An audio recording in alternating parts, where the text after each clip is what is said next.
Voilà, donc j'ai mis la vidéo en pause et j'ai paramétré les animations de mes 3 cubes. Alors j'ai fait quelques essais et c'est vrai que je vous avais dit d'utiliser le Combine Children, un script qui permettait de regrouper tous les mêmes éléments en fait. Et on avait mis le script sur niveau. Et ce script faisait en sorte que tous nos cubes soient regroupés dans un seul et même cube. Donc ça en fait, lorsqu'on fait des animations, il faut que les cubes animés ne soient pas dans le combine mesh. Puisque si nos cubes animés sont fusionnés avec les autres cubes du niveau, à ce moment-là l'animation ne pourra pas se faire.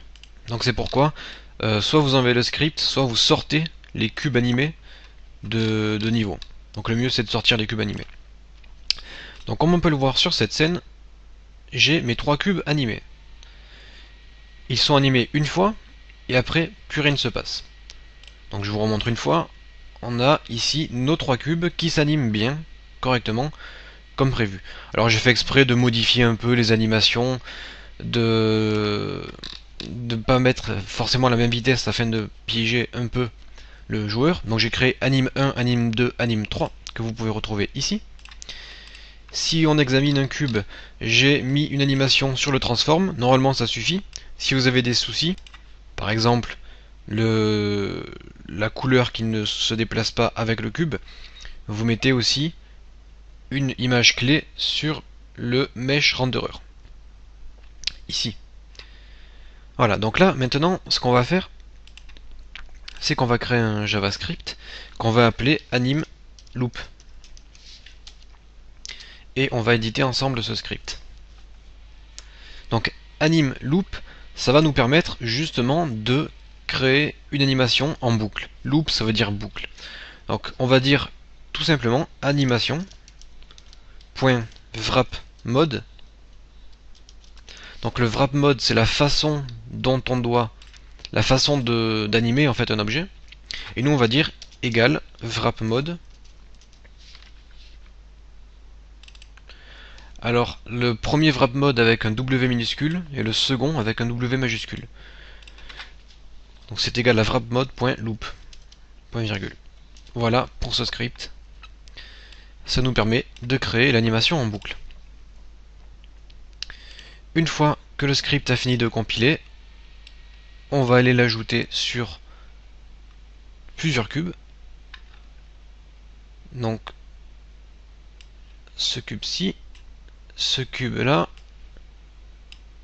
et mon troisième cube, je l'ai masqué pour faire un essai. Je l'ai mis dessous, c'est pas bien grave. Je vais le mettre là. Voilà. J'enregistre. Et normalement, là, les animations devraient se jouer en boucle.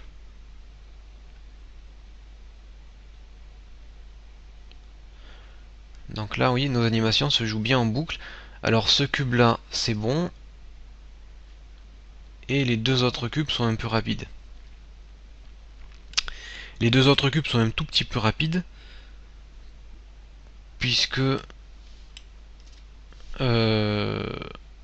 je suis pas sûr que la balle aura le temps de monter sur le second cube. Donc on peut faire un essai directement en jeu. On lance le jeu. On va essayer d'aller chercher une pastille.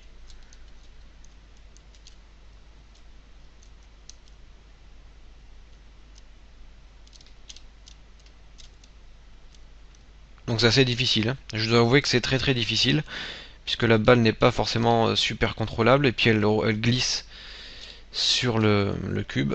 Donc il faut vraiment, faut vraiment bien s'entraîner. Il faut vraiment bien s'entraîner pour arriver à aller chercher notre pastille. Donc là je suis mort 2 fois, j'ai atterri sur le niveau game over, c'est normal puisque on a mis aussi ici le cube en dessous qui nous fait recharger le niveau. Et on a bien le même script attaché à la balle sur le niveau 2 que sur le niveau 1.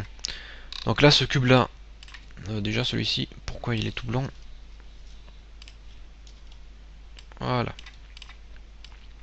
Ce cube là, on va enlever son mesh renderer, on va le mettre en trigger et on va le taguer en finish. La porte, on va pas la mettre en rouge, mais on va la mettre en orange. On va aller chercher notre texture de porte orange, voilà.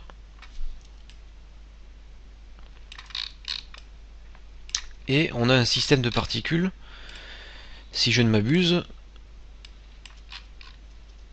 qui se trouve ici.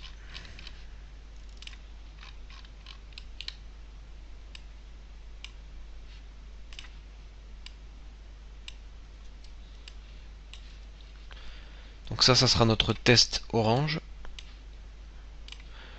Donc au lieu de mettre test red,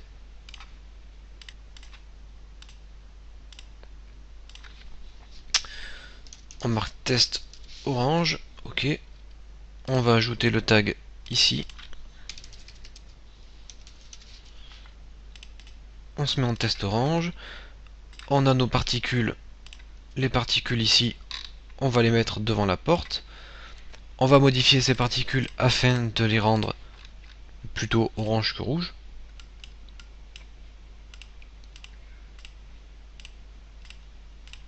Donc on a un double système de particules. Alors si c'est un peu lourd, vous pouvez en laisser qu'un seul. Donc là je le fais vraiment vite fait, histoire d'avoir une couleur orange. Bon, il y a beaucoup de particules mais c'est pas bien grave. Alors pour nos tests, on va mettre la capsule rouge et la capsule jaune ici. Red, yellow. Ok, j'enregistre. Donc ça c'est vraiment pour pouvoir débugger le jeu.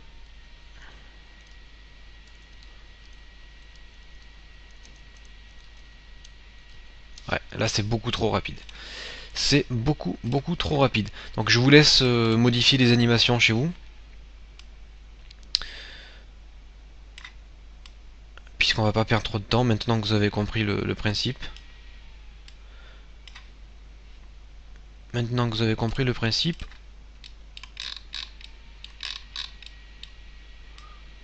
on va pas passer trop de temps pour les animations. Donc ce que je fais, c'est que je les fais un peu rentrer dans le bloc en dessous. Au moins il n'y a pas de souci.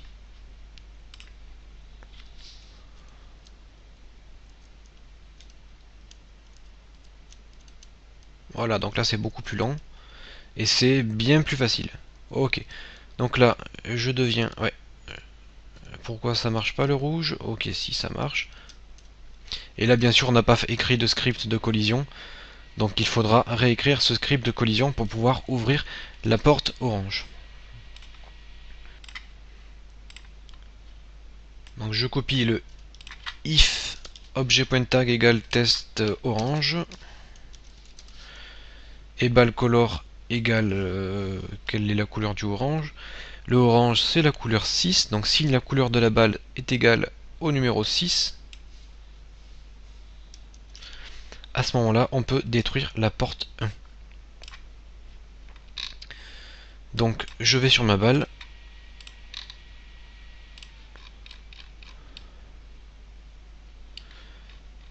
Et la porte 1, je vais faire glisser la porte. Ok.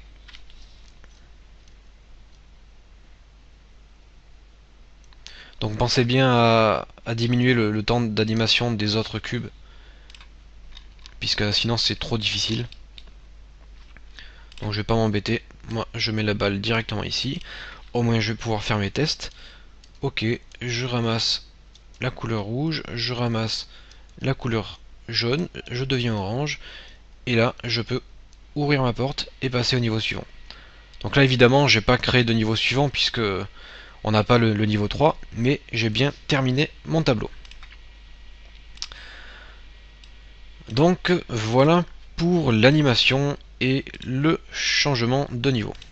Donc je vais voir un peu ce qu'on pourra modifier dans la suite.